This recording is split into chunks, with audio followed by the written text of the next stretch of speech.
പ്രവാസി welfare forum ജില്ലാ കമ്മിറ്റിയുടെ ആഭിമുഖ്യത്തിൽ പ്രവാസി പ്രശ്നങ്ങൾക്ക് പരിഹാരമെന്ത് എന്ന വിഷയത്തിൽ ശനിയാഴ്ച മലപ്പുറത്ത് ചർച്ചാ സംഗമം സംഘടിപ്പിക്കുമെന്ന് ഭാരവാഹികൾ മലപ്പുറത്ത് വാർത്താ സമ്മേളനത്തിൽ അറിയിച്ചു.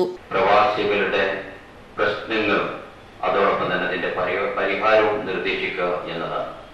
നമുക്ക് ഏവർക്കും അറിയാവുന്നതുപോലെ പ്രവാസികളുടെ വോട്ടവകാശം, അവരുടെ യാത്രാ പ്രശ്നം, അതോടൊപ്പം തന്നെ പ്രവാസികൾ ഇന്ന് അനുഭവിച്ചുകൊണ്ടിരിക്കുന്ന ലീഗൽ ഇഷ്യൂസുകൾ, പ്രവാസികളുടെ മറ്റിതര വലിയ വലിയ പ്രയാസങ്ങളും പ്രശ്നങ്ങളും ഒക്കെ പലപ്പോഴും നമ്മൾ ചർച്ച ചെയ്തുകൊണ്ടിരിക്കാറുണ്ട്.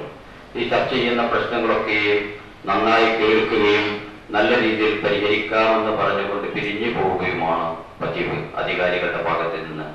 അതേ അവസരത്തിൽ നമുക്കതിനെ കൂട്ടമായ ശ്രമത്തിൽ, ഒറ്റപ്പെട്ടക്കുള്ള ശബ്ദങ്ങളെക്കാളും കൂട്ടമായ ശ്രമത്തിന് പരിഹാരം കാണുമോ എന്നാണ് പ്രവാസി വെൽഫെയർ ഫോറം ചിന്തിച്ചുകൊണ്ടിരിക്കുന്നത്. പുനരധിവാസം, വോട്ടവകാശം, യാത്രാ ടിക്കറ്റ് കൊള്ള, ലീഗൽ പ്രശ്നങ്ങൾ, ക്ഷേമ പ്രവർത്തനങ്ങൾ തുടങ്ങി നിരവധി പ്രശ്നങ്ങളാണ് പ്രവാസികൾ അഭിമുഖീകരിച്ചു കൊണ്ടിരിക്കുന്നത്. പ്രവാസികൾ നിരന്തരമായി ആവശ്യപ്പെട്ടിട്ടും പ്രശ്നങ്ങൾ കേൾക്കാനോ ചർച്ച ചെയ്യാനോ തയ്യാറാകാതെ അധികാര കേന്ദ്രങ്ങൾ മൗനം പാലിക്കുന്ന പശ്ചാത്തലത്തിൽ വിവിധ സംഘടനാ പ്രതിനിധികൾ ഒരുമിച്ചിരുന്ന് പ്രശ്നങ്ങളും പരിഹാരങ്ങളും ചർച്ച ചെയ്യുന്നതിനാണ് സംഗമം സംഘടിപ്പിക്കുന്നത്. ശനിയാഴ്ച വൈകുന്നേരം 3:30 മലപ്പുറം കിഴക്കേത്തല വേങ്ങന റോഡിൽ എസ്പെറോ ഇൻ ഹോട്ടൽ ഓഡിറ്റോറിയത്തിൽ നടക്കുന്ന പരിപാടി പ്രവാസി വെൽഫെയർ ഫോറം സംസ്ഥാന പ്രസിഡന്റ് അസ്ലം ചെറുവാടി ഉദ്ഘാടനം ചെയ്യും.